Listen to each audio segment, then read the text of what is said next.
all these years later, no one has found it. Tusk of Ganesh.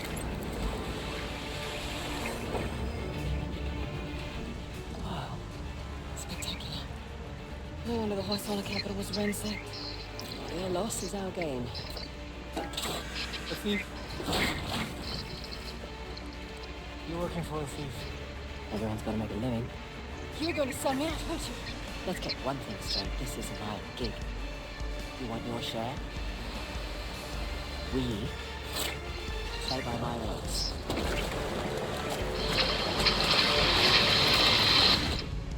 What's it gonna be?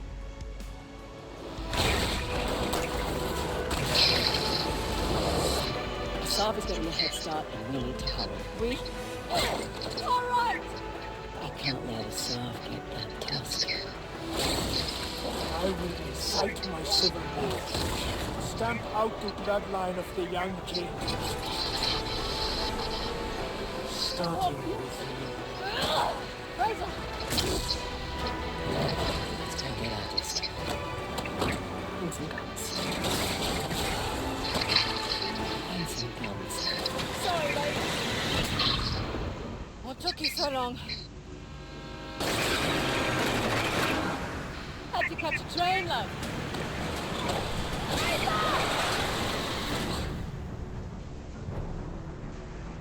We're always trying to do something new. We're always building on our technology. We're always pushing what our technology can do.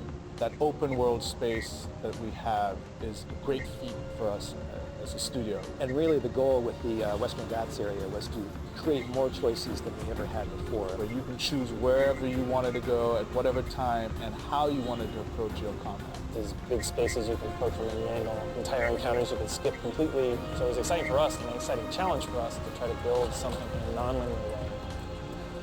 We had to make sure that, like, whenever you got to a certain area, depending on where Chloe and Nadine were in their relationship, in a lot of areas there are 3 different versions of the dialogue, and not just saying the same things regardless of how they get there. It's not a modern structure, so we're definitely on the right track. I don't feel like the world's done yet. I think there's such a great cast of thieves, hustlers, warmongers in this world. You know, I think there is a lot to choose from. We've shown a little bit, just a little bit of what we have, and I think people are going to be pretty excited.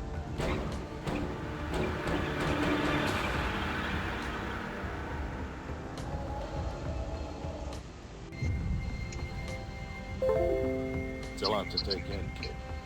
Where do I even start? You've been out of the game for a long time. Maybe I need to remind you the kind of people we'd be crossing here. Sully, I know the risks, but come on, it's a surefire plan. Yeah. If there's one thing I've learned in all these years, it's there's no such thing as a surefire plan. I don't really have an option here. You know that. Yeah, maybe you're right. I've been out of the game, but I'll be back in. So can I count on you? One last time. All right, kid. Let's go do it. One last time.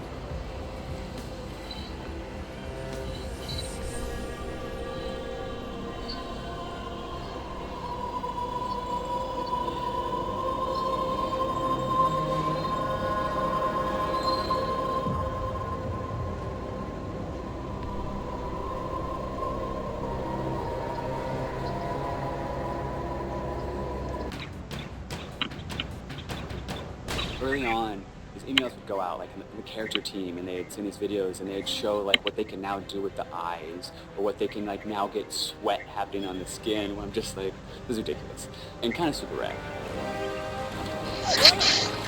Watch out! To see what Uncharted on a next-gen console is going to look like, that was a question we just had to find out for ourselves. I think the biggest design thing that came out of the new hardware was literally just the bigger spaces. We have bigger levels than we've ever had before. Maybe 10 times the size, at least, of explorable space. The challenge for us is, and the thing that's been super hard, is like, how do we give you more choices and make the pacing feel just as intense as when things have been more linear for us? It does introduce challenges as far as telling a very specific story. Well, you still have point A to point B, you just have different branches now to get there. So you've got 3 or 4 different ways to get there, but you still have to get there. Now, the complexity comes from that every one of those ways has to be thought out and well designed. And we were able to kind of stick by kind of a core tenet of, I think, of what Naughty Dog's art is all about, which is this handcrafted, this very hand-placed, this very, very directed, every step along the way, kind of composition of art. We let you have a lot of choices, but it's like, it's moving forward at a very fast pace.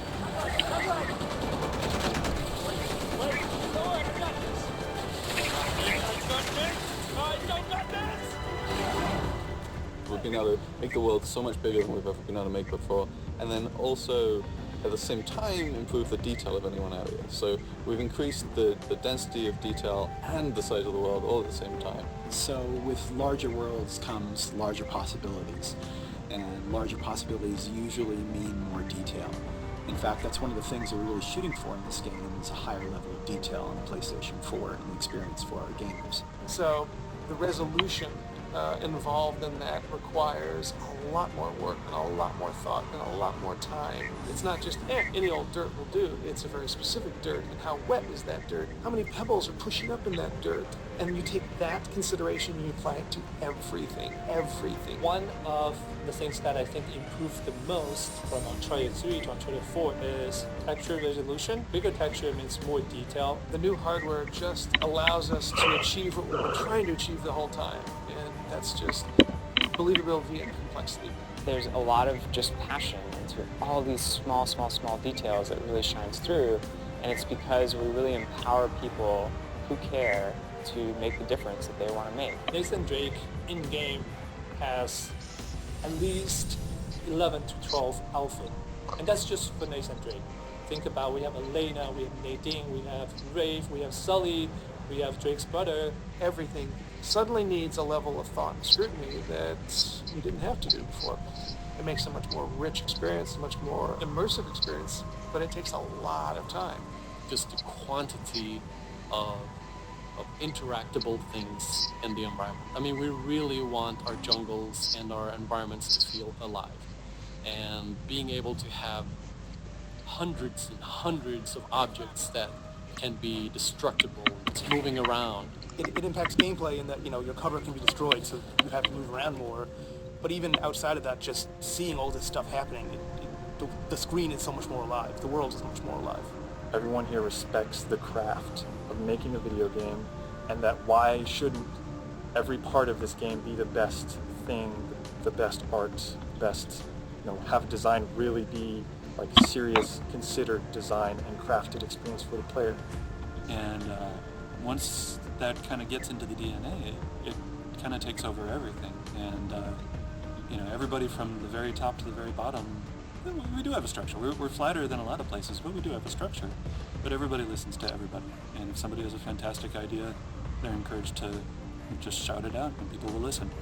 That feedback, it's welcome and it's encouraged, and we want that because that kind of format is ultimately going to challenge all of us and challenge everybody to say, like, can we do better? What's most important is when you stand back and you look at the whole, and when you're running through the level, and you're experiencing and playing through the gameplay.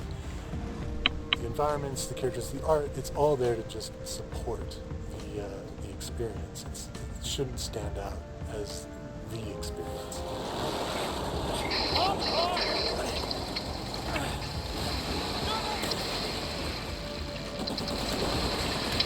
Hey, take this! It's really an interesting challenge. Like, if we do our job right, hopefully people are not going, wow, that's great animation. They're just engrossed and they're believing it. I think we lost him. Hey, Nate, we can never, ever come back to this ship. Add it to the list. The biggest change we've had in Uncharted 4 would be the use of the head cams and the facial markings, facial animation. For the first 3 games, this has always been hand animated. now we're in a unique situation that we're now capturing those actors' faces, and we're getting all the great details that that brings in, and then we inject the look and feel that we've come to expect from the characters that we know. Every animator that we hire at Naughty Dog has to be really good with working with motion capture, because a lot of their job will be doing that, but they also have to be a really, really good animator, because when we do need to animate something that we can't capture, it has to look exactly like something that we captured. Yeah, can I help you? Yeah, I'm looking for my little brother. Sam? It's good to see you again, man. Sam. Oh, all right. Take it easy. Last gen, you'd actually get a black frame between gameplay and cutscene, which would mean it kind of takes you out of the experience. It's a little tell.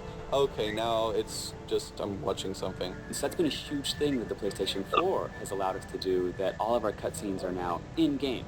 What it boils down to is blurring the line between when do we make this a pure cinematic moment that you just sit back and enjoy, versus actually saying, no, we need you right now, do your thing. People don't only want to watch passively a story, they want to be able to participate in it. I think the focus, as always, is what serves the story. And traditionally, and this isn't different, we try to keep as much of the big action in the hands of the player. So it's not something that you finish something in the game and then get to watch. It's something you get to experience. You reach that point yourself. What we're trying to do is make them richer, make them more playable, give the player more options within those set pieces. So to have like a really interesting combat encounter with a lot of different options and a lot going on within a set piece that's falling apart all around you. The gameplay, the environment, the music, everything is coming together to make you as the player feel like you're Nathan Drake and to feel like you're on this grand adventure.